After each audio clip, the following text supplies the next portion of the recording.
My dear students, dear friends, and dear brothers and sisters, once again I welcome to all of you in Dr. Yash Chandra online classes for education. मेरे प्रिय विद्यार्थियों, प्यारे भाई और बहनों, प्यारे साथियों, मैं आप सभी लोगों का doctor Yash Chandra online classes for education में बहुत बहुत स्वागत करता हूं। आप सभी लोगों का हार्दिक अभिनंदन है, हार्दिक स्वागत है doctor Yash Chandra online classes for education में।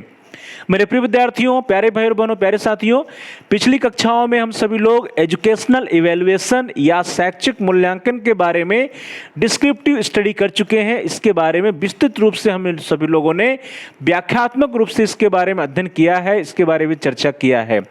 आज की क्लास में प्रिय विद्यार्थियों हम सभी लोग ऑब्जेक्टिव क्वेश्चंस या कुछ वस्तुनिष्ठ प्रश्नों की चर्चा करेंगे जो कि बेस्ड होंगे एजुकेशनल इवैल्यूएशन पे। और इस एजुकेशनल इवैल्यूएशन से रिलेटेड जो ऑब्जेक्टिव क्वेश्चंस हैं, इसके द्वारा हम सभी लोग शैक्षिक मूल्यांकन के पाठ को या शैक्षिक मूल्यांकन के बारे में जो हम लोगों ने पढ़ा है उसको रिवाइज करेंगे।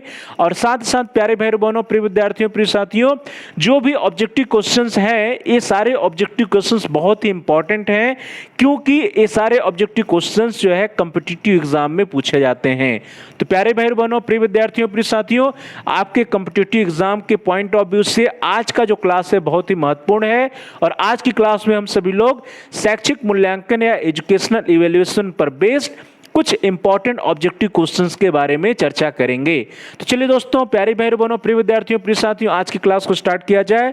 आज की कक्षा को स्टार्ट करते हैं। आज की क्लास को स्टार्ट करने के पूर्व आप सभी प्यारे भाई बहनों में से, प्रिय विद्यार्थियों, प्रिय साथियों में से जिन लोगों ने अभी तक चैनल को सब्सक्राइब नहीं किया है, कृपया जल्दी से आप चैनल को सब्सक्राइब कर दीजिए, जिससे कि आपके कोर्स से रिलेटेड जितने भी एजुकेशनल वीडियोज हैं उनको आप प्ले लिस्ट में जाकर के आसानी से देख पाएँ। अपने सब्जेक्ट से रिलेटेड, अपने कोर्स से रिलेटेड, अपने इंटरेस्ट के अनुसार, आवश्यकता के अनुसार आप जब चाहें तब वीडियोज को देख सकें। इसके लिए ज़रूरी है कि आप चैनल को सब्सक्राइब कर लीजिए, जिससे आप प्ले लिस्ट में जाकर के आप अपने आवश्यकता के अनुसार वीडियोज का सिलेक्शन करके वीडियोज को देख सकें।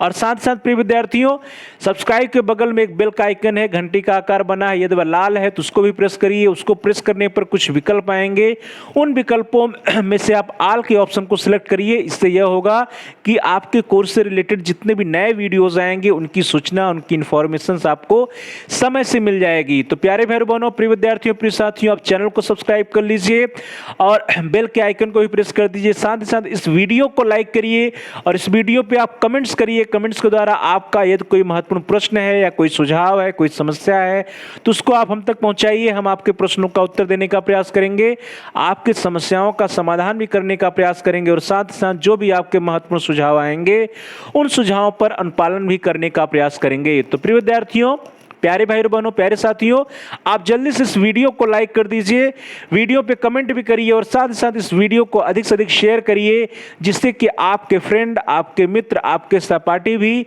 इस वीडियो का अधिक से अधिक लाभ उठा सके और उनका भी अध्ययन कार्य सुचारू रूप से आगे बढ़ सके। तो प्यारे भाई बहनों, प्रिय विद्यार्थियों, प्रिय साथियों, आप इस वीडियो को लाइक करिए, वीडियो को शेयर करिए, वीडियो पे कमेंट्स करिए और चैनल को यदि सब्सक्राइब नहीं किया अभी तक तो जल्दी से चैनल को सब्सक्राइब कर लीजिए और बेल के आइकन को भी प्रेस कर दीजिए।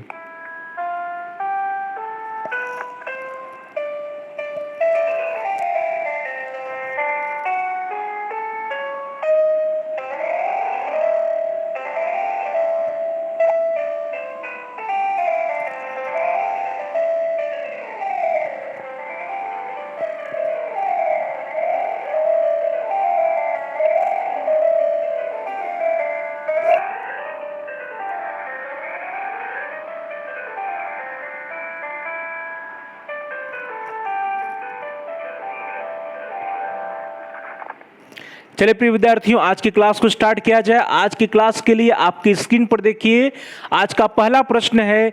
पहला प्रश्न बहुत ही सरल प्रश्न है, दैट इज मूल्यांकन शब्द का शाब्दिक अर्थ है। तो प्रिय विद्यार्थियों, आप सभी लोग एक पेन और पेपर ले लीजिए। पेन और पेपर के द्वारा जो भी आपके आंसर्स आएंगे उसको आप नोट करते चलिएगा कि कितने भी आंसर्स का, कितने प्रश्नों का आप सही जवाब देते हैं। और साथ साथ प्रिय विद्यार्थियों, चैट बॉक्स में जो भी आपका आंसर है उसको टाइप करिए, जिससे कि हमें भी पता चल सके कि आपका आंसर सही है या गलत है, या एजुकेशनल इवैल्यूएशन के बारे में, शैक्षिक मूल्यांकन के बारे में आपकी जानकारी, आपकी तैयारी किस हद तक है। इसके लिए आप सभी प्रश्नों का उत्तर चैट बॉक्स में टाइप करिए और साथ ही साथ आप एक पेन और पेपर ले लीजिए। पेपर पर आप नोट करते रहिए कि कितने प्रश्नों का आप सही जवाब दे पाते हैं। चलिए दोस्तों स्टार्ट करते हैं। आज के लिए पहला प्रश्न आपकी स्क्रीन पर है, दैट इज मूल्यांकन या इवैल्यूएशन शब्द का शाब्दिक अर्थ होता है, या क्या है शाब्दिक अर्थ। तो प्रिय विद्यार्थियों, इसके विकल्प आपकी स्क्रीन पर मापन करना, ए, बी है मूल्य का अंकन करना, सी है मूल्य बताना और डी है मूल्य का विश्लेषण करना। तो प्रिय विद्यार्थियों, बहुत ही सरल प्रश्न है, बहुत ही सामान्य सा प्रश्न है, जिसका उत्तर आप सभी लोगों का सही होना चाहिए। आप सभी लोग अपने आंसर को चैट बॉक्स में टाइप कर दीजिए। Very good. प्रश्न है कि मूल्यांकन शब्द का शाब्दिक अर्थ क्या होता है। तो प्रिय विद्यार्थियों, क्या होगा इसका अर्थ। मूल्यांकन शब्द का शाब्दिक अर्थ मापन करना तो नहीं है, मूल्य बताना भी नहीं है, मूल्य का विश्लेषण करना भी नहीं है, मूल्य का अंकन करना है। तो प्रिय विद्यार्थियों, जैसा जानते हैं कि मूल्यांकन क्या है, मूल्य प्लस अंकन से बना है, तो इस तरह से इसका सही उत्तर होगा मूल्य का अंकन करना। और इस प्रकार से आप सभी प्यारे भाई बहनों में से, प्रिय विद्यार्थियों में से जिन लोगों ने बी ऑप्शन सेलेक्ट किया, आप सभी लोगों के आंसर सही हैं, आप सभी लोगों के उत्तर सही हैं। तो प्रिय विद्यार्थियों, मूल्यांकन शब्द का शाब्दिक अर्थ होता है मूल्य का अंकन करना। तो बी आंसर, बी ऑप्शन जो है सही है। जितने लोगों ने, अधिकांश लोगों का, सभी लोगों का आंसर सही है, क्योंकि यह बहुत ही एक सरल सा प्रश्न था। चलिए दोस्तों आगे बढ़ते हैं। अगला प्रश्न आपकी स्क्रीन पर आ रहा है, द क्वेश्चन नंबर 2, मूल्यांकन की प्रक्रिया में किया जाता है। तो प्रिय विद्यार्थियों, मूल्यांकन की प्रक्रिया में क्या किया जाता है, ये जो है प्रश्न है और इसके विकल्प आपकी स्क्रीन पर है। ए, व्यक्ति अथवा वस्तु के गुणों विशेषताओं की वांछनीयता का निर्धारण किया जाता है। बी है व्यक्ति अथवा वस्तु के गुणों विशेषताओं उपयुक्तता का निर्धारण किया जाता है। सी है व्यक्ति अथवा वस्तु के गुणों विशेषताओं के मूल्य का निर्धारण किया जाता है और डी है उपर्युक्त सभी। तो प्रिय विद्यार्थियों, मुझे पूरी उम्मीद है कि आप सभी लोगों का आंसर सही होगा। जो भी आपका आंसर आप चैट बॉक्स में टाइप कर दीजिए। Very good. मूल्यांकन की प्रक्रिया में किया जाता है, तो क्या किया जाता है प्रिय विद्यार्थियों, व्यक्ति अथवा वस्तु के गुणों, वस्तुओं की वांछनीयता का निर्धारण तो किया जाता है, सही है। बी है व्यक्ति अथवा वस्तु के गुणों विशेषताओं की उपयुक्तता का निर्धारण, तो यह भी किया जाता है, यह भी सही है। सी है व्यक्ति अथवा वस्तु के गुणों विशेषताओं के मूल्य का निर्धारण, यह भी सही है। तो इस प्रकार से जो डी ऑप्शन है प्रिय विद्यार्थियों, डी ऑप्शन सही होगा यहाँ पे। तो डी ऑप्शन उपर्युक्त सभी सही है। इस प्रकार से आप सभी प्यारे भाई और बहनों में से, प्रिय विद्यार्थियों में से, प्रिय साथियों, प्रिय मित्रों में से जिन लोगों ने डी ऑप्शन सिलेक्ट किया, आप सभी लोगों के आंसर सही हैं। मूल्यांकन की प्रक्रिया में व्यक्ति अथवा वस्तु के गुणों या विशेषताओं की वांछनीयता का निर्धारण, उसकी उपयुक्तता का निर्धारण और उसका मूल्य का निर्धारण भी किया जाता है। तो प्रिय विद्यार्थियों, इस तरह से आप सभी लोगों के आंसर सही हैं। जिन लोगों ने डी ऑप्शन चुना, जिन लोगों का आंसर डी रहा, आप सभी लोगों के उत्तर सही हैं। चलो दोस्तों आगे बढ़ते हैं। अगला प्रश्न आपकी स्क्रीन पर आ रहा है, वह है क्वेश्चन नंबर 3। प्रश्न संख्या 3 है कि मापन का सबसे कम परिमार्जित स्तर का मापक कौन है। तो प्रिय विद्यार्थियों, इसके बारे में आप सभी लोग पूर्व की कक्षाओं में बहुत ही अच्छी तरह पढ़ चुके हैं, मापक के बारे में पढ़ चुके हैं, स्केल ऑफ मेजरमेंट या लेवल ऑफ मेजरमेंट के बारे में पढ़ चुके हैं। तो वहीं से प्रश्न है कि मापन का सबसे कम परिमार्जित स्तर का मापक कौन है। और इसके विकल्प आपकी स्क्रीन पर, ए नामित स्तर या नाम आधारित मापक, that is nominal scale. B क्रमित स्तर या क्रम आधारित मापक, that is ordinal scale. C interval scale या अंतराल आधारित मापक या अंतरित स्तर। And D one is ratio scale या रेशियो लेवल, दैट इज अनुपातिक स्तर या अनुपात आधारित मापक। तो प्रिय विद्यार्थियों, प्यारे भाई बहनों, प्यारे साथियों, मापन का सबसे कम परिमार्जित स्तर का मापक कौन सा है। जल्दी से आप अपने आंसर को चैट बॉक्स में टाइप कर दीजिए। क्या होगा प्रिय विद्यार्थियों, रेशियो स्केल या रेशियो लेवल नहीं है, यह हाईएस्ट लेवल है। इंटरवल स्केल या इंटरवल लेवल भी नहीं है, ऑर्डिनल स्केल भी नहीं है। क्या है, नॉमिनल स्केल या नॉमिनल लेवल है। तो नामित स्तर या नाम आधारित मापक जो है वह मापन का सबसे कम परिमार्जित स्तर का मापक होता है। तो इस प्रकार से प्रिय विद्यार्थियों, आप सभी लोगों में से जिन लोगों ने ए ऑप्शन सिलेक्ट किया है। जिन लोगों का उत्तर ए है, आप सभी लोगों के आंसर, आप सभी लोगों के उत्तर सही है। नामित स्तर या नाम आधारित मापक या नॉमिनल स्केल ऑफ मेजरमेंट मापन का सबसे कम परिमार्जित स्तर का मापक है। चलो दोस्तों आगे बढ़ते हैं। आप सभी लोग अपने आंसर को इसी तरह से चैट बॉक्स में टाइप करते रहिए। Very good. अगला प्रश्न प्रिय विद्यार्थियों आपकी स्क्रीन पर आ रहा है, दैट इज क्वेश्चन नंबर 4 और बहुत ही इंपॉर्टेंट प्रश्न है प्रिय विद्यार्थियों। Question is evaluation assumes a purpose or an idea of what is good or desirable from the standpoint of the individual or society or both। यदि हिंदी में देखा जाए प्रिय विद्यार्थियों तो मूल्यांकन में व्यक्ति अथवा समाज अथवा दोनों की दृष्टि से क्या अच्छा है अथवा क्या वांछनीय है का विचार या लक्ष्य निहित रहता है। यह बहुत ही इंपॉर्टेंट कथन है प्रिय विद्यार्थियों, बहुत इंपॉर्टेंट स्टेटमेंट है और प्रश्न है कि यह स्टेटमेंट या कथन जो है वह किसका है, इस कथन को किसने दिया है।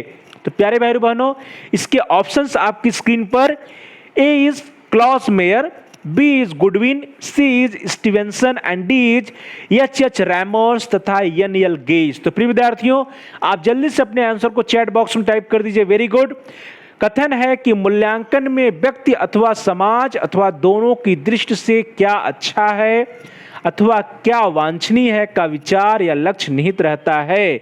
यह कथन किसका है प्रिय विद्यार्थियों? तो यह कथन क्लॉस मेयर का नहीं है, गुडविन का भी नहीं है, स्टीवेंसन का भी नहीं। किसका है? यह एच रैमर्स तथा एन गेज का है।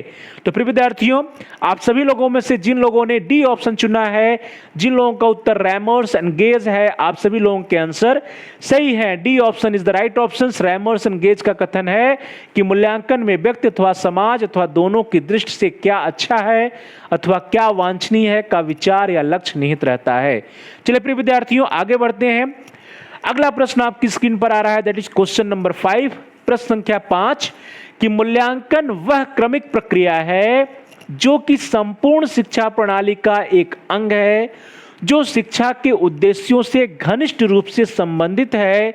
यह कथन किसका है? तो प्रिय विद्यार्थियों यह भी एक महत्वपूर्ण कथन है, एक इंपॉर्टेंट क्वेश्चन होगा आप सभी लोगों के लिए, कॉम्पिटिटिव एग्जाम में अक्सर पूछा जाता है। कथन है कि मूल्यांकन वह क्रमिक प्रक्रिया है जो कि संपूर्ण शिक्षा प्रणाली का एक अंग है, जो शिक्षा के उद्देश्यों से घनिष्ठ रूप से संबंधित है। यह कथन किसका है? और इसके विकल्प आपकी स्क्रीन पर, ए मुदालियर कमीशन या मुदालियर आयोग, बी कोठारी कमीशन या कोठारी आयोग, सी स्टीवेंसन का एंड डी गुडविन का। तो प्रिय विद्यार्थियों जल्दी से आप अपने आंसर को चैट बॉक्स में टाइप कर दीजिए। Very good. क्या होगा प्रिय विद्यार्थियों? मूल्यांकन वह क्रमिक प्रक्रिया है जो संपूर्ण शिक्षा प्रणाली का एक अंग है, जो शिक्षा के उद्देश्यों से घनिष्ठ रूप से संबंधित है। यह कथन किसका है? तो यह कथन गुडविन जी का नहीं है, स्टीवेंसन का भी नहीं है, मुदालियर आयोग का भी नहीं। किसका है? कोठारी कमीशन का है। तो प्रिय विद्यार्थियों आप सभी लोगों में से जिन लोगों ने बी ऑप्शन सेलेक्ट किया, जिन लोगों का उत्तर बी है या जिन लोगों का आंसर कोठारी कमीशन है, आप सभी लोगों के आंसर, आप सभी लोगों के उत्तर सही है। Very good. आप सभी लोग अपने आंसर को चैट बॉक्स में टाइप करते रहिए जिससे हमें भी पता चल सके कि आपका आंसर सही है या गलत है, आपकी जो तैयारी है वो किस लेवल की है। चलो दोस्तों आगे बढ़ते हैं। अगला प्रश्न आपकी स्क्रीन पर आ रहा है, दैट इज क्वेश्चन नंबर 6, प्रश्न संख्या 6 है, evaluation in education is the process of judging whether the quantity or extent of something measured is acceptable or desirable in terms of some criterion। तो प्रिय विद्यार्थियों शिक्षा में मूल्यांकन वह प्रक्रिया है जिसके द्वारा यह निर्णय किया जाता है कि किसी चीज की मापित सीमा और परिणाम किसी मापदंड के आधार पर स्वीकार्य अथवा वांछनीय है या नहीं। यह कथन किसका है? बहुत ही इंपॉर्टेंट स्टेटमेंट है प्रिय विद्यार्थियों, बहुत ही महत्वपूर्ण कथन है। और यह कथन किसका है? यही प्रश्न है। कथन है कि शिक्षा में मूल्यांकन वह प्रक्रिया है जिसके द्वारा यह निर्णय किया जाता है कि किसी चीज की मापित सीमा और परिणाम किसी मापदंड के आधार पर स्वीकार्य अथवा वांछनीय है या नहीं।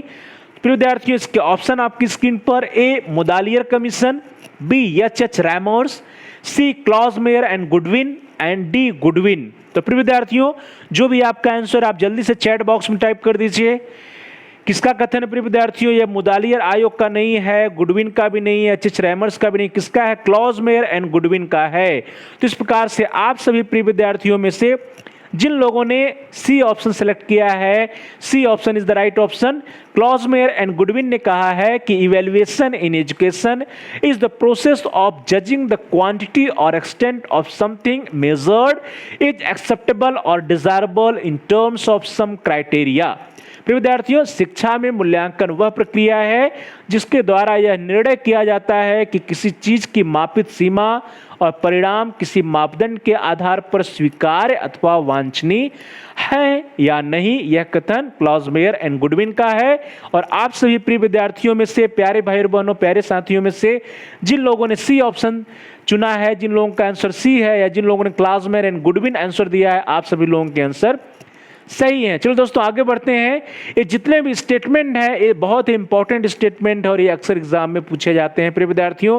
अगला प्रश्न है क्वेश्चन नंबर 7 कि मूल्यांकन शब्द को मैं इसे पसंद करता हूं अथवा मैं इसे नापसंद करता हूं, इन्हीं दो अर्थों में प्रयुक्त किया जाने लगा है। यह किसी भी व्यक्ति के द्वारा किन्हीं कार्यक्रमों, क्रियाओं, प्रक्रियाओं के दौरान प्राप्त अनुभवों के प्रतिक्रिया स्वरूप एक संवेगात्मक उद्गार है। यह कथन है। तो प्रिय विद्यार्थियों, एक बार फिर से आपकी स्क्रीन पर एक बहुत ही इंपॉर्टेंट स्टेटमेंट है, बहुत ही महत्वपूर्ण कथन है। और यह कथन किसका है? इसके ऑप्शंस आपकी स्क्रीन पर, ए नन का, बी मैकनील का, सी गुड का एंड डी गेज का। तो प्रिय विद्यार्थियों, जल्दी से आप अपने आंसर को चैट बॉक्स में टाइप कर दीजिए। Very good. मूल्यांकन शब्द को मैं इसे पसंद करता हूं अथवा मैं इसे नापसंद करता हूं, इन्हीं दो अर्थों में प्रयुक्त किया जाने लगा है।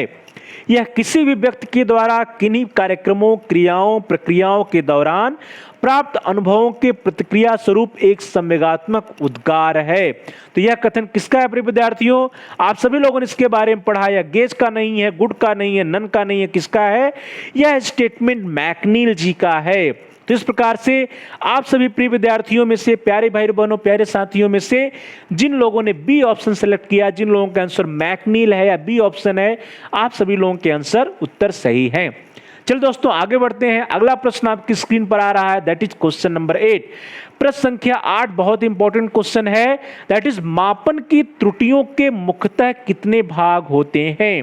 तो प्रिय विद्यार्थियों, आप सभी लोग एरर्स ऑफ मेजरमेंट या एरर्स इन मेजरमेंट के बारे में पढ़ चुके हैं पिछली कक्षाओं में। तो वहीं से यह प्रश्न है कि मापन की त्रुटियों के मुख्यतः कितने भाग होते हैं, और इसके ऑप्शन आपकी स्क्रीन पर, ए 1, बी 2, सी 3 या डी 4। तो जल्दी से आप अपने आंसर को चैट बॉक्स में टाइप कर दीजिए। मुझे पूरी उम्मीद है कि आप सभी लोगों का आंसर, आप सभी लोगों का उत्तर सही होगा। तो प्रिय विद्यार्थियों, जल्द क्या होगा इसका आंसर? मापन की त्रुटियों में मुख्यतः कितने भाग होते हैं? तो 1 नहीं, 2 नहीं, 3 नहीं, कितने होते हैं? 4 होते हैं। प्रिय विद्यार्थियों, एरर्स इन मेजरमेंट के बारे में हम सभी लोगों ने पिछली कक्षाओं में पढ़ा था। उसमें हम लोगों ने 4 टाइप्स ऑफ एरर्स पढ़ा था। तो प्रिय विद्यार्थियों, ये 4 टाइप्स ऑफ एरर्स था, जिसमें कुछ हम लोगों ने पर्सनल एरर्स, कांस्टेंट एरर्स, इस तरह से 4 प्रकार के एरर्स के बारे में पिछली कक्षाओं में हम सभी लोगों ने चर्चा किया था, जिसमें पर्सनल एरर था, वेरिएबल एरर्स था, कांस्टेंट एरर्स था, और इस तरह से 4 प्रकार के एरर्स थे। उसके बारे में हम लोगों ने पिछली कक्षाओं में चर्चा किया था। चलिए दोस्तों आगे बढ़ते हैं। अगला प्रश्न है आपकी स्क्रीन पर आ रहा है, वह प्रश्न होगा प्रश्न संख्या 9। क्वेश्चन नंबर 9 आपकी स्क्रीन पर, कि मापन नियमानुसार वस्तुओं या घटनाओं की संख्या प्रदान करना है, यह कथन किसका है? तो प्रिय विद्यार्थियों, यह भी एक महत्वपूर्ण कथन है कि मापन नियमानुसार वस्तुओं या घटनाओं को संख्या प्रदान करना है, यह कथन किसका है? तो प्रिय विद्यार्थियों, इसके ऑप्शन आपकी स्क्रीन पर, ए नन का, बी एडम्स का, सी कर्लिंगर का या डी गेज का। तो प्यारे भाई और बहनों, प्रिय विद्यार्थियों, जल्दी से आप अपने आंसर को चैट बॉक्स में टाइप कर दीजिए। बहुत इंपॉर्टेंट कथन है कि मापन नियमानुसार वस्तुओं या घटनाओं को संख्या प्रदान करना है, यह कथन किसका है प्रिय विद्यार्थियों? तो यह कथन नन का नहीं है, एडम्स का भी नहीं है, गेज का भी नहीं है, किसका? यह कर्लिंगर जी का कथन है। तो प्रिय विद्यार्थियों, आप सभी लोगों में से जिन लोगों ने सी ऑप्शन सेलेक्ट किया, आप सभी लोगों का उत्तर सही है। जिन लोगों ने करलिंगर आंसर दिया, आप सभी लोगों का आंसर सही है। करलिंगर जी के अनुसार मापन नियमानुसार वस्तुओं या घटनाओं को संख्या प्रदान करना है। चलिए दोस्तों आगे बढ़ते हैं। अगला प्रश्न क्वेश्चन नंबर 10 आपकी स्क्रीन पर आ रहा है। दैट इज मूल्यांकन के क्षेत्र से हमारा तात्पर्य उन क्षेत्रों से है जिनमें व्यवहारगत परिवर्तन हो सकते हैं। और इसके जो भी ऑप्शन है, जो भी विकल्प है, वो आपकी स्क्रीन पर है प्रिय विद्यार्थियों। यह कथन किसका है? नन का, डीवी का, गुड का या आर.एस. शर्मा का? तो प्रिय विद्यार्थियों यहाँ पे जो प्रश्न है कि मूल्यांकन के क्षेत्र से हमारा तात्पर्य उन क्षेत्रों से है जिनमें व्यवहारगत परिवर्तन हो सकते हैं, यह कथन जो है किसका है? तो प्रिय विद्यार्थियों यह एक इंपॉर्टेंट स्टेटमेंट है। यह स्टेटमेंट किसका है, यही प्रश्न है। और यह प्रश्न जो है, इसके जो ऑप्शंस हैं प्रिय विद्यार्थियों, ऑप्शन आपकी स्क्रीन पर है। ए नन का, बी जो है डीवी का, सी गुड का और डी आर.एस. शर्मा का। तो क्या होगा प्रिय विद्यार्थियों इसका आंसर? आप जल्दी से चैट बॉक्स में टाइप कर दीजिए। वेरी गुड, यह कथन नन का नहीं है, डीवी का भी नहीं, गुड का भी नहीं, किसका है?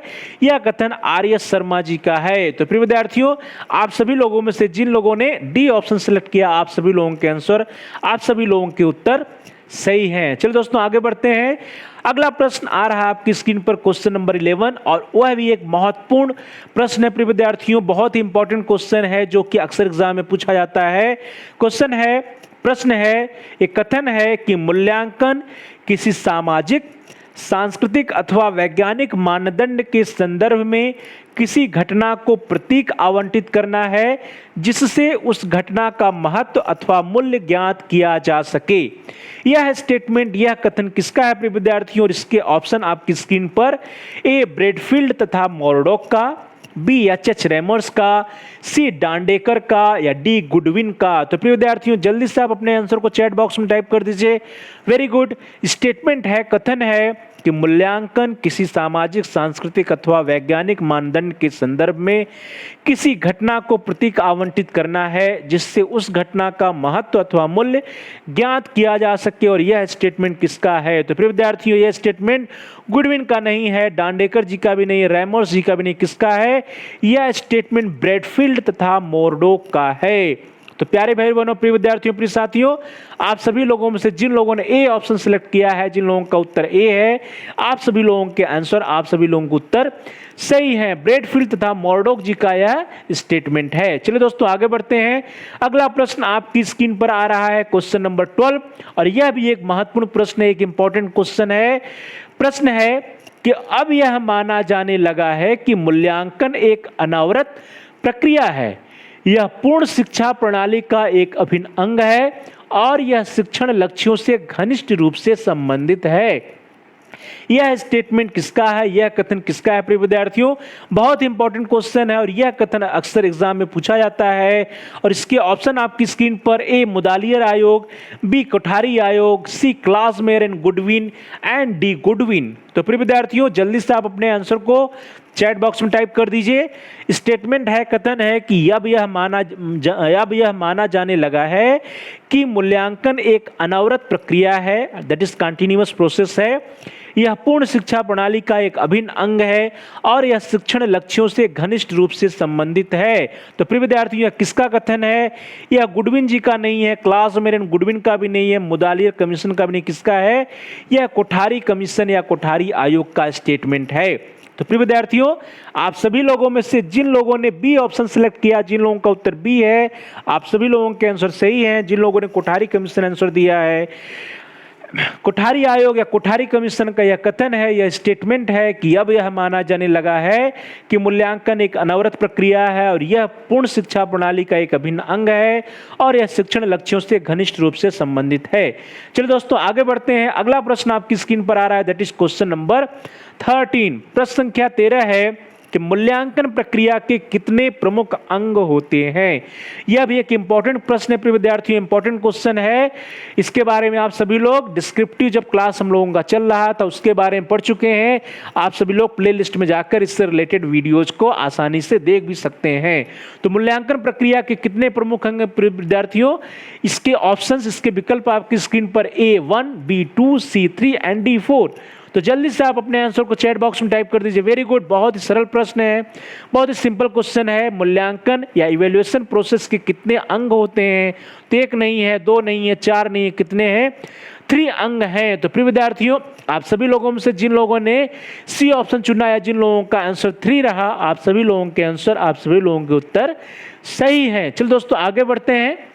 अगला प्रश्न आपकी स्क्रीन पर आ रहा है, दैट इज क्वेश्चन नंबर 14। प्रश्न संख्या 14 आपकी स्क्रीन पर, निम्न में से कौन मूल्यांकन प्रक्रिया के प्रमुख अंग नहीं है? तो प्रिय विद्यार्थियों, जो पिछला प्रश्न था उसी से रिलेटेड अगला प्रश्न क्वेश्चन नंबर 14 भी है, जो कि प्रश्न संख्या 13 या 13 से ही रिलेटेड है, संबंधित है। वहां पे संख्या पूछी गई थी, यहां पे पूछा जा रहा है कि निम्न में से कौन मूल्यांकन प्रक्रिया के प्रमुख अंग नहीं है। और इसके विकल्प आपकी स्क्रीन पर, ए एजुकेशनल ऑब्जेक्टिव या शिक्षण उद्देश्य, बी लर्निंग एक्टिविटीज या अधिगम क्रियाएं, सी टीचिंग एक्टिविटीज या शिक्षण क्रियाएं, एंड डी बिहेवियर चेंज या व्यवहार परिवर्तन। तो प्रिय विद्यार्थियों, बहुत ही इंपॉर्टेंट क्वेश्चन है, बहुत ही महत्वपूर्ण प्रश्न है यह, और इसके ऑप्शंस आपकी स्क्रीन पर हैं। जल्दी से आप अपने आंसर को चैट बॉक्स में टाइप कर दीजिए प्रिय विद्यार्थियों। वेरी गुड, शाबाश। मूल्यांकन प्रक्रिया का प्रमुख अंग कौन सा नहीं है? तो प्रिय विद्यार्थियों, शिक्षण उद्देश्य या एजुकेशनल ऑब्जेक्टिव्स तो होता ही है, बिहेवियर चेंज या व्यवहार परिवर्तन भी होता है, लर्निंग एक्टिविटीज भी होता है। ये तीनों मूल्यांकन प्रक्रिया के प्रमुख अंग हैं। जहां तक बात टीचिंग एक्टिविटीज की या शिक्षण क्रिया की है, तो शिक्षण क्रिया जो है यह जो है मूल्यांकन का या इवैल्यूएशन का जो प्रोसेस है उसका प्रमुख अंग नहीं है। मूल्यांकन का प्रमुख अंग शिक्षण उद्देश्य है, अधिगम क्रियाएं हैं, व्यवहारगत परिवर्तन है। तो इस प्रकार से आप सभी प्रिय विद्यार्थियों में से जिन लोगों ने सी ऑप्शन चुना है, जिन लोगों का आंसर शिक्षण क्रियाएं या टीचिंग एक्टिविटीज है, आप सभी लोगों के आंसर, आप सभी लोगों के उत्तर सही हैं। चलिए प्रिय विद्यार्थियों आगे बढ़ते हैं। अगला प्रश्न आपकी स्क्रीन पर आ रहा है, दैट इज क्वेश्चन नंबर 15। प्रश्न संख्या 15 बहुत ही इंपॉर्टेंट क्वेश्चन है प्रिय विद्यार्थियों। प्रश्न संख्या 15 कह रहा है कि मूल्यांकन एक प्रक्रिया है जिसके द्वारा यह ज्ञात किया जाता है कि विशिष्ट शैक्षिक उद्देश्य किस सीमा तक प्राप्त हुए हैं, कक्षा में दिए गए अधिगम अनुभव कितने प्रभावशाली रहे हैं, तथा शिक्षा के लक्ष्य कितने अच्छे ढंग से पूर्ण हो रहे हैं। यह कथन किसका है? यही प्रश्न है प्रिय विद्यार्थियों। और इसके विकल्प, इसके ऑप्शंस आपकी स्क्रीन पर, कि यह कथन मुदालियर आयोग का है, कोठारी आयोग का है, या गुणात्मक चर मापन में इसका प्रयोग किया जाता है, या एनसीईआरटी का यह कथन है। तो प्रिय विद्यार्थियों जल्दी से आप अपने आंसर को चैट बॉक्स में टाइप कर दीजिए। बहुत ही सरल प्रश्न है और इसके ऑप्शन से भी आप जान गए होंगे कि इसका उत्तर क्या होगा। कथन है कि मूल्यांकन एक प्रक्रिया है जिसके द्वारा यह ज्ञात किया जाता है कि विशिष्ट शैक्षिक उद्देश्य किस सीमा तक प्राप्त हुए हैं, कक्षा में दिए गए अधिगम अनुभव कितने प्रभावशाली रहे हैं, तथा शिक्षा के लक्ष्य कितने अच्छे ढंग से पूर्ण हो रहे हैं। तो प्रिय विद्यार्थियों यहाँ पे जितने ऑप्शन दिए गए हैं उसमें सी ऑप्शन के होने का कोई सवाल ही नहीं उठता है। अब बात आई ए, बी और डी में से, तो यह कथन ए मुदालियर आयोग का भी नहीं है, यह कथन कोठारी कमीशन का भी नहीं, यह कथन किसका है? एनसीईआरटी का है। तो प्यारे भाई बहनों, प्रिय विद्यार्थियों, प्रिय साथियों, आप सभी लोगों में से जिन लोगों ने डी ऑप्शन चुना है, जिन लोगों का आंसर डी है, आप सभी लोगों के उत्तर, आप सभी लोगों के आंसर सही है। एनसीईआरटी का यह कथन है जिसको हम सभी लोग कहते हैं national council of educational research and training. तो उसका यह कथन है कि मूल्यांकन एक प्रक्रिया है जिसके द्वारा यह ज्ञात किया जाता है कि विशिष्ट शैक्षिक उद्देश्य किस सीमा तक प्राप्त हुए हैं, कक्षा में दिए गए अधिगम अनुभव कितने प्रभावशाली रहे हैं, तथा शिक्षा के लक्ष्य कितने अच्छे ढंग से पूर्ण हो रहे हैं। प्रिय विद्यार्थियों चलिए आगे बढ़ते हैं। अगला प्रश्न आपकी स्क्रीन पर आ रहा है, दैट इज क्वेश्चन नंबर 16। वह भी एक इंपॉर्टेंट क्वेश्चन है कि व्यक्तिगत त्रुटियों को कैसे कम किया जा सकता है। तो प्रिय विद्यार्थियों जो पर्सनल एरर्स या व्यक्तिगत त्रुटियां हैं उसको हम कैसे कम कर सकते हैं, और इसके ऑप्शंस आपकी स्क्रीन पर। ए, परीक्षण को वस्तुनिष्ठ बनाकर, बी, केंद्रीय मूल्यांकन तथा मॉडल आंसर प्रदान करके, सी, बहुपरीक्षक मूल्यांकन द्वारा, एंड डी, उपयुक्त सभी। तो प्रिय विद्यार्थियों बहुत ही सरल प्रश्न है आप सभी लोगों के लिए। जल्दी से इसका आंसर आप चैट बॉक्स में टाइप कर दीजिए। Very good. क्या होगा प्रिय विद्यार्थियों? पर्सनल एरर्स या व्यक्तिगत त्रुटियों को कैसे कम किया जा सकता है? तो जो हमारा टेस्ट है या परीक्षण उसको ऑब्जेक्टिव बनाकर, वस्तुनिष्ठ बनाकर, ये सही है। सेंट्रल इवैल्यूएशन या केंद्रीय मूल्यांकन और मॉडल आंसर फॉर्मेट प्रदान करती, यह भी सही है।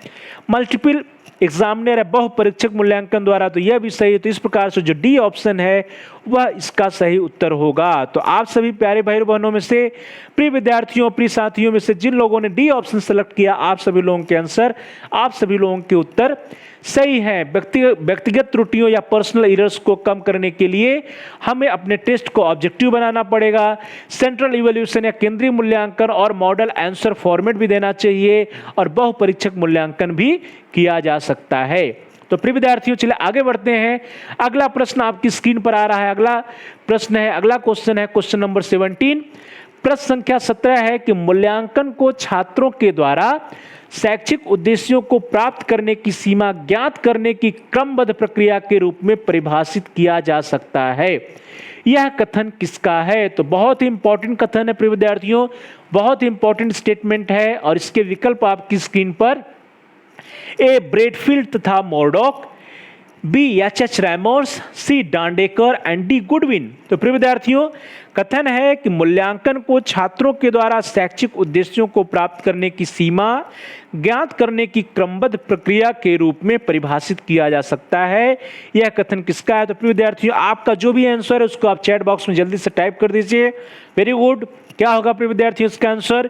यह ब्रेडफील्ड तथा मोरडॉक का नहीं है, रैमर्स जी का भी नहीं है, गुडविन जी का भी नहीं। किसका कथन है? यह डांडेकर जी का है। तो प्रिय विद्यार्थियों, आप सभी लोगों में से जिन लोगों ने सी ऑप्शन सेलेक्ट किया, जिन लोगों का आंसर डांडेकर जी रहे, वो आप सभी लोगों का उत्तर, आप सभी लोगों का आंसर सी ऑप्शन सही है। डांडेकर जी का कथन है कि मूल्यांकन को छात्रों के द्वारा शैक्षिक उद्देश्यों को प्राप्त करने की सीमा ज्ञात करने की क्रमबद्ध प्रक्रिया के रूप में परिभाषित किया जा सकता है। चलो दोस्तों आगे बढ़ते हैं। अगला प्रश्न आपकी स्क्रीन पर, दैट इज क्वेश्चन नंबर 18। प्रश्न संख्या 18 है कि ब्लूम ने शैक्षिक उद्देश्यों को कितने भागों में बांटा है। बहुत ही इंपॉर्टेंट प्रश्न प्रिय विद्यार्थियों, अक्सर एग्जाम में पूछा जाता है कि ब्लूम की जो टेक्सोनॉमी है उसके अंतर्गत जो एजुकेशनल ऑब्जेक्टिव है उसको कितने भागों में बांटा गया है। आप सभी लोगों के लिए बहुत ही सरल प्रश्न प्रिय विद्यार्थियों, सभी का उत्तर सही होना चाहिए। इसके ऑप्शन है A1, B2, C3 and D4। तो जल्दी से आप अपने आंसर को चैट बॉक्स में टाइप कर दीजिए। मुझे पूरी उम्मीद है कि आप सभी लोगों के आंसर, आप सभी लोगों के उत्तर सही होंगे। तो जो ब्लूम्स टेक्सोनॉमी है प्रिय विद्यार्थियों, उसमें एजुकेशनल ऑब्जेक्टिव्स को 3 भागों में बांटा गया है। तो ए ऑप्शन गलत है, बी भी गलत है, सी भी गलत है। जो सी ऑप्शन है 3 वह सही है। तो ए बी डी गलत है, C option is the right option. आप सभी प्रिय विद्यार्थियों में से जिन लोगों ने सी ऑप्शन चुना है या जिन लोगों का आंसर 3 ऑब्जेक्टिव रहा है, आप सभी लोगों के उत्तर, आप सभी लोगों के आंसर सही हैं। चलो दोस्तों आगे बढ़ते हैं। अगला प्रश्न आपकी स्क्रीन पर क्वेश्चन नंबर 19। प्रश्न संख्या 19 है। यह भी एक इंपॉर्टेंट कथन है, एग्जाम में पूछा जाता है, ध्यान दीजिएगा कि यदि मापन के सारे यंत्र तथा साधन विश्व से समाप्त कर दिए जाएं तो आधुनिक सभ्यता बालू की तरह ढह जाएगी। ये एक इंपॉर्टेंट स्टेटमेंट है प्रिय विद्यार्थियों, और प्रश्न है कि यह कथन किसका है। और इसके ऑप्शन आपकी स्क्रीन पर, A Ross, B Stevenson, C Nunn and D Campbell. तो प्रिय विद्यार्थियों, यदि मापन के सारे यंत्र तथा साधन विश्व से समाप्त कर दिए जाएं तो आधुनिक सभ्यता बालू की तरह ढह जाएगी।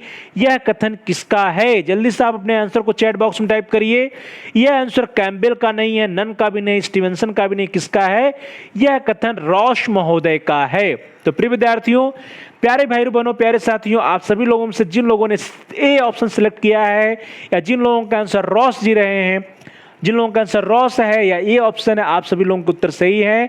रॉस जी का यह कथन है कि यदि मापन के सारे यंत्र तथा साधन विश्व से समाप्त कर दिए जाएं तो आधुनिक सभ्यता बालू की तरह ढह जाएगी। चलिए दोस्तों आगे बढ़ते हैं। अगला प्रश्न आपकी स्क्रीन पर आ रहा है, वह भी एक इंपॉर्टेंट क्वेश्चन है। क्वेश्चन नंबर 20, प्रश्न संख्या 20। फिंडले ने शिक्षा के क्षेत्र में मापन को निम्न में से किन अंतर संबंधित भागों में बांटा है? ध्यान दीजिए, प्रश्न है कि फिंडले ने शिक्षा के क्षेत्र में मापन को निम्न में से किन अंतर संबंधित भागों, that is inter related categories में बांटा है। और इसके ऑप्शंस आपकी स्क्रीन पर, ए शैक्षिक कार्य, बी प्रशासनिक कार्य, सी निर्देशन कार्य या डी उपर्युक्त सभी। तो प्रिय विद्यार्थियों, आप जल्दी से अपने आंसर को चैट बॉक्स में टाइप कर दीजिए। Very good. फिंडले ने शिक्षा के क्षेत्र में मापन को निम्न में से किन अंतर संबंधित भागों में बांटा है? तो उनके जो कैटेगरीज है प्रिय विद्यार्थियों, शैक्षिक कार्य भी है, प्रशासनिक कार्य भी है और निर्देशन कार्य भी है। तो इस तरह से जो डी ऑप्शन है, D option is the right option, उपयुक्त सभी। तो डी ऑप्शन जो है वो सही उत्तर है। आप सभी प्रिय विद्यार्थियों में से, प्यारे भाइयों बहनों, प्यारे साथियों में से जिन लोगों ने डी ऑप्शन चुना है, आप सभी लोगों का उत्तर सही है। जो फिंडले ने कैटेगरीज बताई है, उस कैटेगरीज में शैक्षिक कार्य, प्रशासनिक कार्य और निर्देशन कार्य तीनों है। चलिए दोस्तों आगे बढ़ते हैं। अगला प्रश्न आपकी स्क्रीन पर, दैट इज क्वेश्चन नंबर 21। प्रश्न संख्या 21 है कि 62nd year book of the national society for the study of education part 2 या पार्ट 2 नामक पुस्तक के लेखक हैं। यह भी एक इंपॉर्टेंट प्रश्न है प्रिय विद्यार्थियों, जो कि अक्सर एग्जाम में पूछा जाता है। 62nd year book of national society for the study of education part 2 नामक पुस्तक के लेखक कौन है? और इसके ऑप्शन आपकी स्क्रीन पर, A Findlay, B Nunn, C Kant and D Roche. तो प्रिय विद्यार्थियों जल्दी से आप अपने आंसर को चैट बॉक्स में टाइप करिए। Very good. क्या होगा प्रिय विद्यार्थियों? यह कथन रॉस जी का नहीं है, कांट जी का भी नहीं, नन का भी नहीं है। किसका है? यह बुक जो है 62nd year book of the national society for the study of education part 2, यह किताब, यह पुस्तक, यह बुक फिंडले साहब की है। तो प्रिय विद्यार्थियों आप सभी लोगों में से जिन लोगों ने ए ऑप्शन सेलेक्ट किया है, आप सभी लोगों के आंसर सही है। ये फिंडले जी की बुक है, 62nd year book of the national society for the study of education part 2 के जो ऑथर हैं, जो राइटर हैं, फिंडले जी हैं। चलो दोस्तों आगे बढ़ते हैं। अगला प्रश्न आपकी स्क्रीन पर आ रहा है, दैट इज क्वेश्चन नंबर 22। प्रश्न संख्या 22 कह रहा है कि मूल्यांकन के ज्ञानात्मक पक्ष के अंतर्गत निम्न में से कौन सा तत्व नहीं आता है? ध्यान दीजिएगा, यह एक नेगेटिव क्वेश्चन है। प्रश्न में कहा जा रहा है कि निम्न में से कौन सा तत्व नहीं आता है, और इसके ऑप्शन आपकी स्क्रीन पर, ए अनुप्रयोग या एप्लीकेशन, बी बोध या अंडरस्टैंडिंग, सी विश्लेषण या जिसको हम लोग एनालिसिस करते हैं, और डी नियमितीकरण या रेगुलराइजेशन। तो प्रिय विद्यार्थियों जल्दी से आप अपने आंसर को चैट बॉक्स में टाइप कर दीजिए। Very good.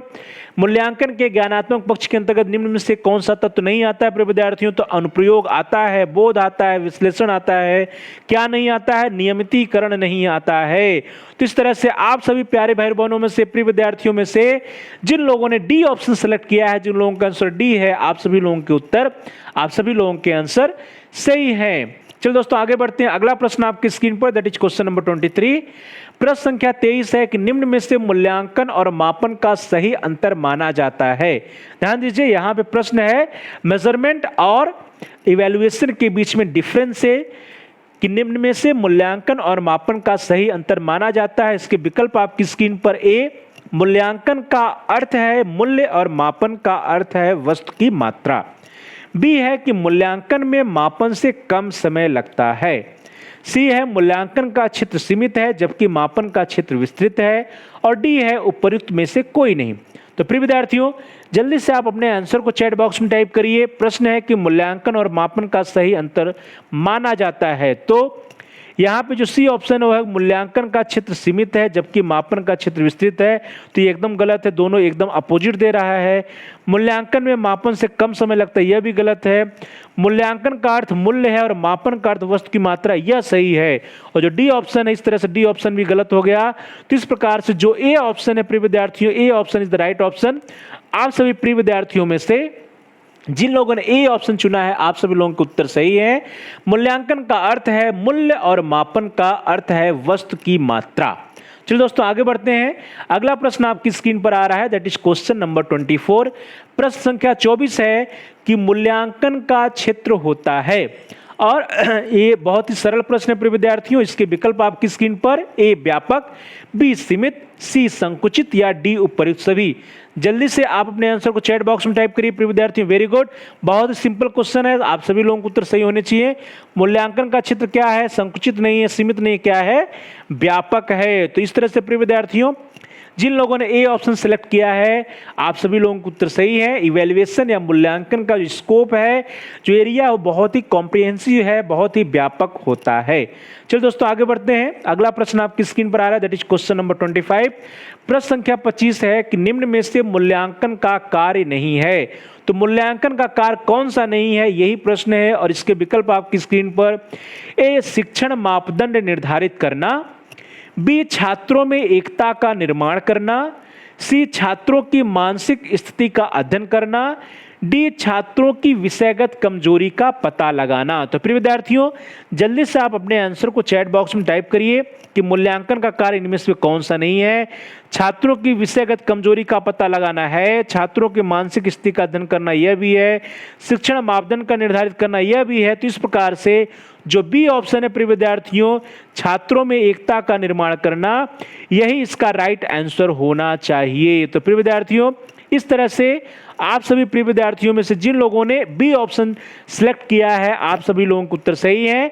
छात्रों में एकता का निर्माण करना यह मूल्यांकन का कार्य नहीं है, बल्कि मूल्यांकन का कार्य शिक्षण मापदंड निर्धारित करना है, छात्रों की मानसिक स्थिति का अध्ययन करना है और साथ ही साथ छात्रों की विषयगत कमजोरी का पता लगाना भी है।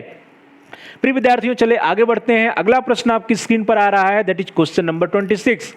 प्रश्न संख्या 26 कहता है कि मापन की कौन सी त्रुटि सभी परीक्षार्थियों को समान रूप से प्रभावित करती है। तो ध्यान दीजिए प्रिय विद्यार्थियों, यह भी प्रश्न कहां से है, एरर्स इन मेजरमेंट से है और प्रश्न है कि मापन की कौन सी त्रुटि सभी परीक्षार्थियों को समान रूप से प्रभावित करती है। इसके ऑप्शन आपकी स्क्रीन पर, ए पर्सनल एरर्स या व्यक्तिगत त्रुटियां, बी वेरिएबल एरर्स या चर त्रुटियां, सी कांस्टेंट एरर्स या स्थिर त्रुटियां एंड डी इंटरप्रेटिव एरर्स या व्याख्यात्मक त्रुटियां। तो प्रिय विद्यार्थियों, ये जो चार प्रकार की त्रुटियां हैं, एरर्स हैं, इसमें से कौन सा एरर्स जो है वो सभी परीक्षार्थियों को समान रूप से प्रभावित करती है। तो जल्दी से आप अपने आंसर को चैट बॉक्स में टाइप कर दीजिए प्रिय विद्यार्थियों। क्या होगा इसका उत्तर, व्यक्तिगत त्रुटि नहीं है, चर त्रुटि भी नहीं, व्याख्यात्मक नहीं, क्या है, कांस्टेंट एरर से है। जैसे नाम से क्लियर है कांस्टेंट, तो कांस्टेंट एरर से है। इस प्रकार से जिन लोगों ने सी ऑप्शन सेलेक्ट किया, जिन लोगों का आंसर कांस्टेंट एरर से स्थिर त्रुटियां नहीं, आप सभी लोगों का उत्तर सही है। मापन की जो स्थिर त्रुटि है प्रिय विद्यार्थियों, स्थिर त्रुटियां हैं, वे सभी परीक्षार्थियों को समान रूप से प्रभावित करती हैं।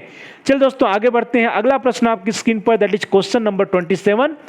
प्रश्न संख्या 27 है कि ज्ञानात्मक, संवेदनात्मक या शारीरिक एक किसके पक्ष हैं। प्रिय विद्यार्थियों, ज्ञानात्मक, संवेदनात्मक और शारीरिक एक किसके पक्ष हैं और इसके विकल्प आपकी स्क्रीन पर, ज्ञान के, मापन के, परीक्षण के या मूल्यांकन के। तो प्रिय विद्यार्थियों, यह भी एक महत्वपूर्ण प्रश्न और सरल प्रश्न है। जल्दी से इसका आंसर आप चैट बॉक्स में टाइप कर दीजिए। कॉग्निटिव डोमेन हो गया, इमोशनल डेवलपमेंट हो गया, इमोशनल डोमेन हो गया, फिजिकल डोमेन हो गया, तो ये किसके पक्ष हैं। और जो ऑप्शन प्रिय विद्यार्थियों आपकी स्क्रीन पर है, इन ऑप्शन में से, इन विकल्पों में से कौन सा सबसे उपयुक्त ऑप्शन होगा। तो ज्ञान नहीं है, मापन भी नहीं है प्रिय विद्यार्थियों, परीक्षण भी नहीं, वो क्या है, मूल्यांकन या इवेल्युएशन है। तो इस तरह से आप सभी प्रिय विद्यार्थियों में से जिन लोगों ने डी ऑप्शन सेलेक्ट किया, जिन लोगों का उत्तर डी है, आप सभी लोगों के आंसर, आप सभी लोगों के उत्तर सही है। चलिए दोस्तों आगे बढ़ते हैं। अगला प्रश्न आपकी स्क्रीन पर आ रहा है, दैट इज क्वेश्चन नंबर 28। मूल्यांकन द्वारा कौन सा कार्य किया जाता है और इसके जो विकल्प हैं प्रिय विद्यार्थियों वो आपकी स्क्रीन पर, शिक्षक छात्र के विभिन्न आयामों का पता लगाया जाता है, पहला विकल्प है। दूसरा है छात्रों के व्यवहार का मूल्य पता लगाया जाता है। तीसरा है छात्रों की बुद्धि को आंका जाता है और डी है इनमें से कोई नहीं। तो प्रिय विद्यार्थियों, जल्दी से आप अपने आंसर को चैट बॉक्स में टाइप करिए। प्रश्न है कि मूल्यांकन द्वारा कौन सा कार्य किया जाता है और यहाँ पे जो विकल्प है, सी है कि छात्रों की बुद्धि को आंका जाता है, तो यह उपयुक्त आंसर नहीं होगा। छात्रों के व्यवहार के मूल्य का पता लगाया जाता है, यह भी उपयुक्त आंसर नहीं है। शिक्षक और छात्र के विभिन्न आयामों का पता लगाया जाता है, यह सही आंसर है प्रिय विद्यार्थियों। तो इस तरह से आप सभी लोगों में से जिन लोगों ने, जिन प्यारे भाई और बहनों ने ए ऑप्शन सेलेक्ट किया है, आप सभी लोगों के उत्तर, आप सभी लोगों के आंसर सही है। मूल्यांकन के द्वारा शिक्षकों और साथ ही साथ छात्रों के विभिन्न आयामों का पता लगाया जाता है। चल दोस्तों आगे बढ़ते हैं। अगला प्रश्न आपकी स्क्रीन पर आ रहा है, दैट इज क्वेश्चन नंबर 29। प्रश्न संख्या 29 है कि अनुदेशात्मक उद्देश्य से आशय व्यक्ति के व्यवहार में वांछित परिवर्तनों से है, जिसे हम शिक्षा द्वारा लाने का प्रयत्न करते हैं। यह स्टेटमेंट या यह कथन किसका है। तो प्रिय विद्यार्थियों, बहुत इंपॉर्टेंट स्टेटमेंट है यह कि अनुदेशात्मक उद्देश्य से आशय व्यक्ति के व्यवहार में वांछित परिवर्तनों से है, जिसे हम शिक्षा द्वारा लाने का प्रयत्न करते हैं। यह कथन किसका है और इसके विकल्प आपकी स्क्रीन पर, A E J Furst, B Ross एवं Nunn, C Remmers and Gage and D Bloom. जल्दी से आप अपने आंसर को चैट बॉक्स में टाइप करिए प्रिय विद्यार्थियों। अनुदेशात्मक उद्देश्य आशय व्यक्ति के व्यवहार में वांछित परिवर्तनों से है जिसे हम शिक्षा द्वारा लाने का प्रयत्न करते हैं। यह कथन किसका है? ब्लूम का नहीं है, राइमर्सन गेज का नहीं है, रॉस एम नन का नहीं है, किसका है? ईजे फ्रस्ट का है। तो प्रिय विद्यार्थियों, आप सभी लोगों के आंसर, जिन लोगों ने ए ऑप्शन सिलेक्ट किया या जिन लोगों का आंसर फर्स्ट जी रहे, आप सभी लोगों को उत्तर सही है। या फर्स्ट जी का कथन है कि अनुदेशात्मक उद्देश्य से आशय व्यक्ति के व्यवहार में वांछित परिवर्तनों से है जिसे हम शिक्षा द्वारा लाने का प्रयत्न करते हैं। चलिए दोस्तों आगे बढ़ते हैं। अगला प्रश्न, क्वेश्चन नंबर 30, प्रश्न संख्या 30 है कि कौन सा कथन समूह से मेल नहीं खाता है। ध्यान दीजिए, यहां पर कुछ स्टेटमेंट दिए जा रहे हैं और कहा जा रहा है कि कौन सा स्टेटमेंट जो है वो समूह से मेल नहीं खाता है। स्टेटमेंट कुछ है। ए, मापन और मूल्यांकन समानार्थी नहीं होते। बी, मूल्यांकन एक सतत प्रक्रिया है। सी, अभिप्रेरणा अधिगम के लिए आवश्यक है। डी, मापन का क्षेत्र सीमित होता है। ध्यान दीजिए प्रिय विद्यार्थियों, यहां पे कथन है कि कौन सा कथन समूह से मेल नहीं खाता है, जिसमें मूल्यांकन एक सतत प्रक्रिया है। ध्यान दीजिए, मूल्यांकन एक सतत प्रक्रिया सही है। अभिप्रेरणा अधिगम के लिए आवश्यक, ये भी सही है। मापन का क्षेत्र सीमित होता है, ये भी सही है। जो ए ऑप्शन है, मापन और मूल्यांकन समानार्थी नहीं होते हैं। तो प्रिय विद्यार्थियों, यहाँ पे इस स्टेटमेंट में कुछ प्रॉब्लम है। यहाँ पे अगर कहा जाए कि मापन और मूल्यांकन समानार्थी नहीं होते हैं, तो ये तो सही है कि मापन और मूल्यांकन समानार्थी नहीं होते हैं। तो यहाँ पर मूल्यांकन एक सतत प्रक्रिया, यह भी सही है। प्रेरणा अधिगम के लिए आवश्यक है, यह भी सही है। मापन का क्षेत्र सीमित होता है, यह भी सही है। तो इस तरह से जो आंसर होगा प्रिय विद्यार्थी, यहाँ पे ऑप्शन में कुछ प्रॉब्लम है। मापन और मूल्यांकन समानार्थी होते हैं, अगर इस तरह से कथन कर दिया जाए तो यह कथन गलत हो जाएगा और यही कथन सही होगा। तो इस तरह से प्रिय विद्यार्थियों, ए ऑप्शन जो होगा इसका सही होगा कि मापन और मूल्यांकन समानार्थी होते हैं। यह गलत कथन है। चारों कथन में से 3 कथन सही है, ये गलत है। तो प्रिय विद्यार्थियों, इस तरह से जो ए ऑप्शन होगा और ए ऑप्शन में थोड़ा सा संशोधन होगा कि मापन और मूल्यांकन समानार्थी होते हैं, यह यदि कहा जाए तो यह गलत है। यहाँ पे चारों कथन सही थे प्रिय विद्यार्थियों, जिसमें ए कथन में हमने एक संशोधन किया और बी कथन एक मूल्यांकन एक सतत प्रक्रिया सही है। अप्रेरणा अधिगम के लिए आवश्यक, यह भी सही है। मापन का क्षेत्र सीमित है, यह भी सही है। तो जो यहाँ पर ए ऑप्शन है वो है कि मापन और मूल्यांकन समानार्थी होते हैं, तो यह गलत है प्रिय विद्यार्थियों, और यही ऑप्शन इसका सही होगा। तो प्रिय विद्यार्थियों, प्यारे भाई बहनों, प्यारे साथियों, इस तरह से हम सभी लोगों ने आज की क्लास में मापन और मूल्यांकन से संबंधित 30 महत्वपूर्ण ऑब्जेक्टिव प्रश्न या 30 महत्वपूर्ण प्रश्नों के बारे में चर्चा किया। आप सभी लोगों का बहुत बहुत धन्यवाद। Thanks for watching, thanks to all of you. आप सभी लोग हमारे चैनल को सब्सक्राइब कर लीजिए। यदि अभी तक आपने चैनल को सब्सक्राइब नहीं किया है तो चैनल को सब्सक्राइब करिए, जिससे कि आपके कोर्स से रिलेटेड जितने भी वीडियोस पड़े हुए हैं उसको आप आसानी से देख पाएँ, सरलता से देख पाएँ। प्लेलिस्ट में जाकर के अपनी आवश्यकता के अनुसार सभी वीडियोज को देख सकें। इसके लिए ज़रूरी है कि आप चैनल को सब्सक्राइब कर लीजिए। और प्रिय विद्यार्थियों, सब्सक्राइब के बगल में एक बेल का आइकन बना है, घंटी का आकार बना है, ये जो लाल है, ये जो रेड है, तो उसको भी प्रेस करिए। उसको प्रेस करने पर कुछ विकल्प आएंगे, उन विकल्पों में से आप ऑल के ऑप्शन को सिलेक्ट करिए। इससे यह होगा कि जितने भी आपके कोर्स से रिलेटेड नए वीडियोज आएंगे उसकी इन्फॉर्मेशन, उसकी सूचना आपको समय से मिल जाएगी और आपका कोई भी वीडियो मिस नहीं होगा। तो प्रिय विद्यार्थियों, आप इस वीडियो को लाइक करिए और इस वीडियो पे आप कमेंट्स भी कर सकते हैं। कमेंट्स के द्वारा यदि आपका कोई महत्वपूर्ण सुझाव है या कोई प्रश्न है तो उसको आप हम तक पहुंचा सकते हैं। हम आपके प्रश्नों का उत्तर देने का प्रयास करेंगे, आपके समस्याओं का समाधान करने का प्रयास करेंगे, और जो भी आपके वैल्यूएबल सजेशंस आएंगे उन सजेशंस पे, उन सुझावों का अनुपालन करने का भी प्रयास करेंगे। तो प्रिय विद्यार्थियों, please like, comment and share on the video.